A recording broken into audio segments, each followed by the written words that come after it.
First year में सबके अंदर जुल रहती है कि कुछ ना कुछ करना है, कोई कोडिंग कर रहा है, कोई स्टार्टअप कर रहा है। वैसे ही मेरा था कि मेरे को बिजनेस करना है। स्कूल टाइम से ही मुझे बिजनेस का बड़ा शौक था। अपनी जेई प्रिपरेशन के टाइम पे ही मैंने सोच लिया था कि कॉलेज जाके एक बार बिजनेस तो ट्राई जरूर कर। कॉलेज जाके ऑप्शंस तो बहुत थे, प्रिंट ऑन डिमांड था, ट्रेडिंग था, ड्रॉप शिपिंग था, बहुत सारे।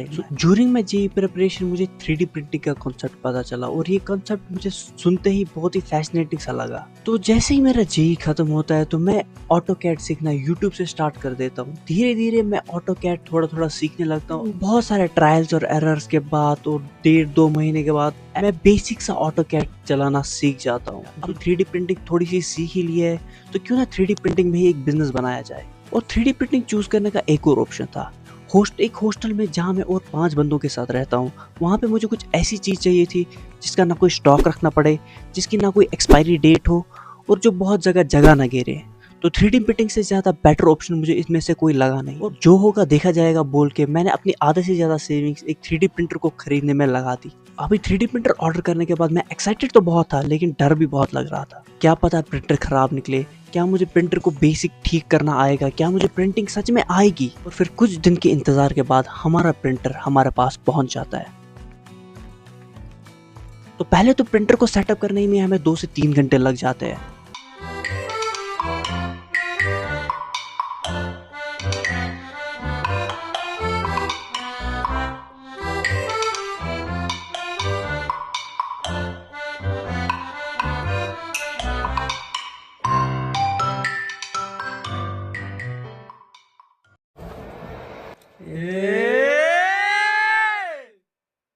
और फाइनली प्रिंटर को सेटअप करने के बाद जिनको पता होगा 3D प्रिंटर से पहली चीज मोस्ट ऑफ द बिगिनर्स एक बेंच ही करते हैं, जो कि एक बोट होती है।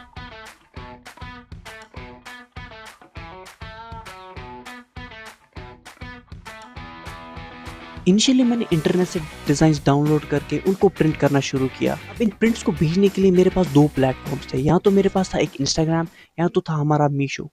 इंस्टाग्राम इस काइंड ऑफ मुश्किल था कि आपको एक अकाउंट बनाना है और उसको फेमस करना है, उस पर रील्स डालनी है, कंटेंट बनाना है। लेकिन मीशो पे इट्स फेयरली सिंपल, आपको बस वहाँ पे प्रोडक्ट अपलोड करना है, उसकी रीच बढ़ानी है और आपके ऑर्डर्स आना शुरू हो जाएंगे। बाकी शिपिंग वगैरह वो सब मीशो देख लेता है। तो ऐसे करके मैंने मीशो पे अपना फर्स्ट प्रोडक्ट लिस्ट किया, जो था कुछ डेकोरेटिव आइटम्स। मीशो पे प्रोडक्ट अपलोड करने के कुछ दिन बाद हमारा पहला ऑर्डर आ जाता है।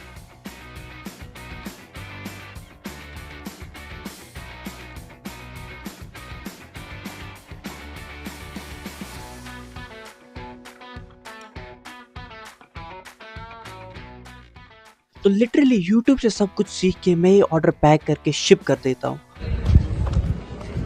और जब मेरी पहली पेमेंट रिसीव होती है वो इतनी होती है कि मैं एक मोमोज का प्लेट खा सकूं। ऐसे तो ये एक क्रेजी अमाउंट ऑफ मनी नहीं था, लेकिन जितना था वो देख के बहुत खुशी हुई। तो यही सब करते करते हमारे मिड सेम्स के एग्जाम शुरू हो जाते हैं और प्रॉब्लम भी यही से शुरू होती है, क्योंकि एक साइड से मैं अपने मिड सेम्स के एग्जाम हैंडल कर रहा था और दूसरी साइड मैं यहाँ से ऑर्डर्स पैक कर रहा था। लिटरली मैंने एक बार एग्जाम हॉल में पैकेट ऑर्डर्स साथ लिए और एग्जाम देने के बाद मैंने वो शिप करे हैं। अब ऐसे ही सब कुछ स्मूथ जाने वाला नहीं था, तो इसी बीच में हमारे प्रिंटर में कुछ प्रॉब्लम आ जाती है। जो एसडी कार्ड से हम अपने प्रिंट कर रहे थे वो काम करना ही बंद कर देता है। तो ये देख के मैं एक और एसडी कार्ड ले आता हूँ। वो मैं जैसे इसमें लगाता हूँ वो भी काम करना बंद कर देता है। टर्न्स आउट कि इसका मदरबोर्ड खराब हो चुका था। तो एज अभी ये वारंटी में ही था, तो मैं कंपनी को मेल करके 1 महीने के मेल और उनसे बात करके मैं एक नया मदरबोर्ड मंगा लेता हूँ। और ऐसे करके हम अपनी प्रिंटिंग फिर से रिज्यूम कर लेते हैं। अभी तक ये नया मदरबोर्ड और प्रिंटिंग दोनों ही चल रहे हैं। अभी तक फिलहाल हुआ इतना ही है, आगे देखा जाएगा और होता क्या है। तो ये थी मेरी छोटी सी जर्नी मेरे छोटे से स्टार्टअप की। मे भी ये 1-2 ऑर्डर से मेरी जिंदगी नहीं बदलने वाली, लेकिन डेफिनेटली मैं बहुत कुछ सीखने वाला हूँ। और अगर आप भी इन वीडियो से कुछ सीखना चाहते हैं तो नीचे सब्सक्राइब कर दीजिए और वीडियो पे लाइक करना मत भूलिए। एंड हु नोस, एक दिन ये साइड हसल में भी एक सच में बिजनेस बन जाए। तो मिलते हैं दूसरे वीडियो में, तब तक के लिए बाय बाय।